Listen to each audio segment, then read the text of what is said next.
Breaking news involving international intrigue and an American fugitive on the run. Edward Snowden, the man who told the world about the federal government's sweeping top-secret domestic spying program, is on the move as we speak this morning. Officials in Hong Kong say Snowden, who's been charged with espionage by the U.S. government, boarded a plane overnight. He will soon land in Russia, and this morning, the group WikiLeaks claims to be helping Snowden get away. We're going to speak to George Stephanopoulos in just a moment, but our coverage begins here with ABC's Gloria Rivera, who is in Hong Kong. Gloria, good morning to you. It's me.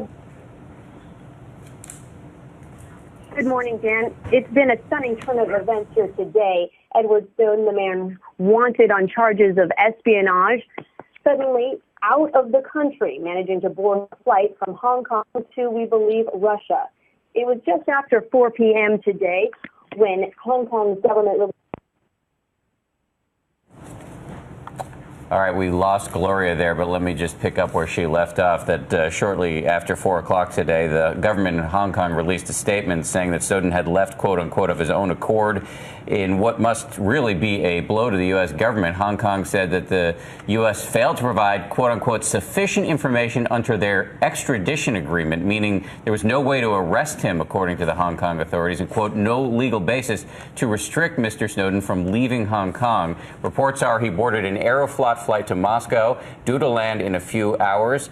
Later, we got a tweet from WikiLeaks saying Snowden is traveling with WikiLeaks legal advisors who are on the plane with him, at least one person. And sources tell ABC News Snowden is traveling with a woman named Sarah Harrison, who is an aide to WikiLeaks founder Julian Assange. And now we want to turn to George Stephanopoulos, because so many people are wondering, what does this do to the U.S.-China relations? If, in fact, he is going to Russia right now, what does that do for relations with the Russians? That statement from Hong Kong is really something, saying the United States did not fully comply with the Hong Kong legal requirements for the extradition request. Pretty serious charge right there. So one of the things we're doing right now is getting to the Justice Department to find out if indeed they believe some mistake was made here, or is this China playing some sort of games? No question, this is going to complicate the United States-China relationship. Remember, just over a week ago, President Obama met with President Xi in Palm Springs, the Chinese leader trying to reset the United States relationship with China. Cyber warfare right at the top, cyber espionage right at the top of U.S.-China relations. If indeed China is not cooperating here, that's going to be a big blow. It also raises questions about the relationship with Russia, because we're hearing this morning that he could be booked on a flight to Cuba and then perhaps on a flight after that to Caracas in Venezuela. So is there any pressure the United States can bring to bear on the Russians, with whom we already have an icy relationship, to stop him from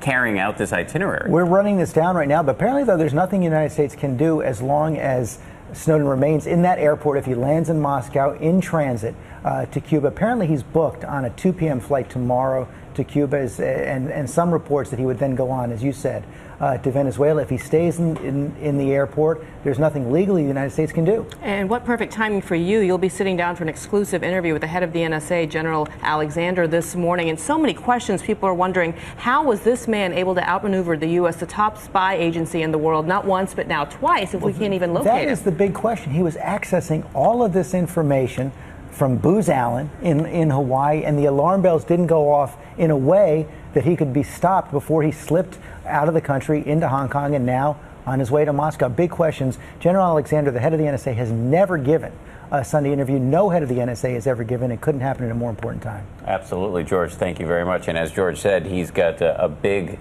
timely interview this morning. With General Keith Alexander, who's the director of the NSA. That's coming up later this morning here on ABC. This Week with George Stephanopoulos. George, thank you once again.